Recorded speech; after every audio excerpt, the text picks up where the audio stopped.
নারীকে মুখ খুলতে হবে, কথা বলতে হবে, আওয়াজ তুলতে হবে। কেউ তার সাথে একটা বাজে আচরণ করলে অনেকে বাসায় এসে বলে, বাবা মা বলে আচ্ছা থাক এটা নিয়ে আলোচনা করার দরকার নেই, তোর মান সম্মান যাবে। এই যে তোর মান সম্মান যাবে, মানুষ তোকেই খারাপ বলবে, এই মেন্টালিটিটা, এই মাইন্ডসেটটা থেকে আমাদের বেরিয়ে আসতে হবে।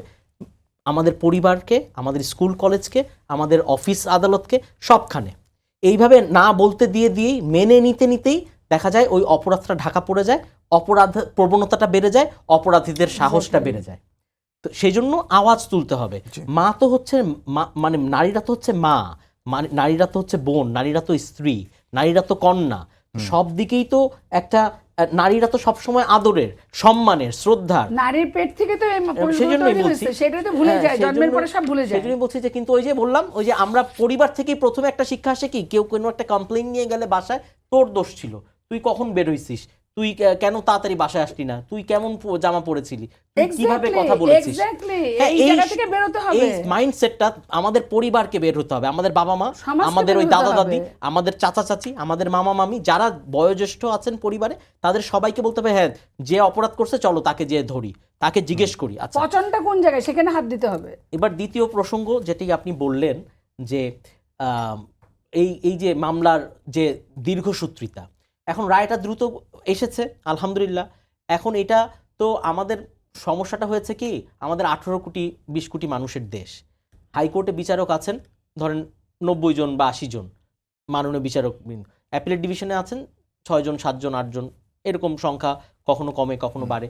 তো আমাদের হাইকোর্টে ক্রিমিনাল বেঞ্চে ডেথ রেফারেন্স শুনানি করার জন্য বেঞ্চ আছে কয়টা? হয়তো 4টা 5টা। আপনি দেখবেন যে রমনা বটমূলের যে গ্রেনেড হামলার ঘটনার রায় বেরোলো, ওই ডেথ ওই মামলার আপিলের রায় বেরোলো এই 2-3 দিন আগে। তাহলে ঘটনাটা ঘটেছে কখন? যখন আমি স্কুলে পড়ি, আজকে 2025 সাল। এইটার কারণটা হচ্ছে গিয়ে কি, যখনই এই ডেথ রেফারেন্সের মামলাগুলো আসে, এগুলা সাল ওয়াইজ, ইয়ার ওয়াইজ সিরিয়াল হয়।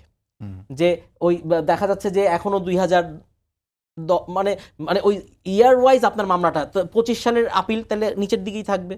তার মানে ওগুলো উপরের গুলা শেষ না হলে এই নতুন মামলাগুলার শুনানি হচ্ছে না। তার মানে আমাদেরকে অবশ্যই বিচারক নিয়োগের ক্ষেত্রে আরো জোরদার ভূমিকা রাখতে হবে, কোর্ট বাড়াতে হবে।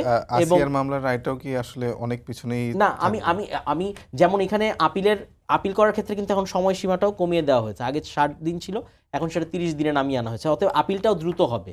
তো আপিলটা দ্রুত হলে অবশ্যই এটা যেহেতু খুবই ওই যে এটা নিয়ে যেহেতু একটা সারা জাগানো হয়েছে, এবং এই রায়টা যেহেতু এই আইনটি অ্যামেন্ডমেন্টের পরে প্রথম রায়, মানে এই যে বিচার কার্যের ব্যাপারে যে নতুন সংশোধনীটা আনা হলো, সেক্ষেত্রে অবশ্যই আমার মনে হয় যে এটির ব্যাপারে একটি দ্রুততার সাথে এটি হয়তো নিষ্পত্তি করার ব্যবস্থার ক্ষেত্রে জোরদার ভূমিকা রাখা হবে সব পক্ষ থেকেই।